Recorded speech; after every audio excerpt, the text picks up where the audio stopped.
many ways, culture is destiny. So do not let anyone destroy the culture of winning. You have to win. Joining us now is Doug Truax, a West Point graduate and retired U.S. Army captain. Thank you so much for talking to us.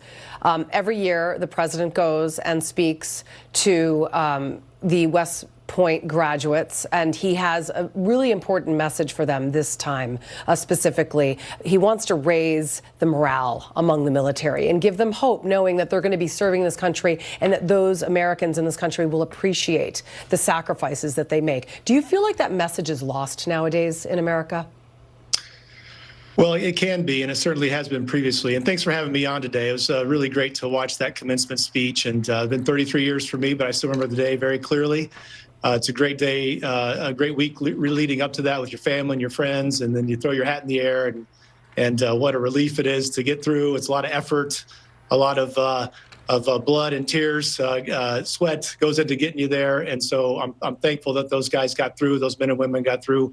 But President Trump is absolutely right. You have to get to a better place in terms of confidence in your country and the leadership, and I think he's bringing that. I'm really thankful for what Secretary Hegseth is doing as well in terms of rooting out DEI. You have to instill confidence in the people that are going to join the military, because they have to know that their leadership is not going to get them in worthless wars, and they're going to basically do everything they can to make sure that the military is as strong as it possibly can be, it's as armed as well as it possibly can be, and you're trained as well as you possibly can be. And he's going to do that. And that's the message that we're seeing. That's why we're seeing recruiting numbers coming up.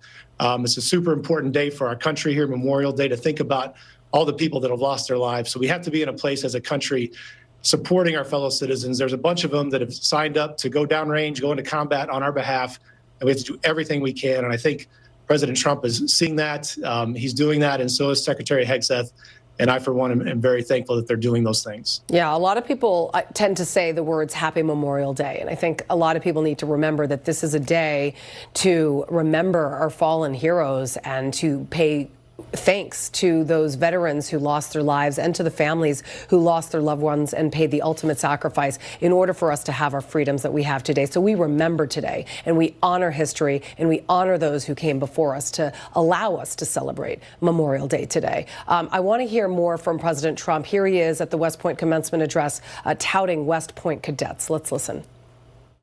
Instead of stock options, you chose honor and you chose sacrifice. And instead of business suits and dress shoes, you chose muddy boots and fatigues, keeping yourself in shape. Because West Point cadets don't just have the brightest minds, you also have the bravest hearts and the noblest souls. And as we honor our nation's fallen heroes, the White House posted this on X on the real meaning of Memorial Day. Memorial Day isn't about barbecues or beach days. It's about those American heroes who gave everything for our freedom. I'll take your final thoughts. Yeah, that's right. And we have to remember that in the history of our country, we've lost 1.2 million of our fellow citizens in combat. There's about 1.3 million active duty, so that gives you some perspective. So you're absolutely right. We need to be very thankful, prayerful today, and we need to be doing everything we possibly can as citizens of this great country to support our people that are going to be in combat one day on our behalf. And we have to do everything we can to build a military that the world fears, and that will bring us peace that we're looking for as well. Doug Truax, great to have you here on Memorial Day. Thank you so much. Thank you for having me on. Bill.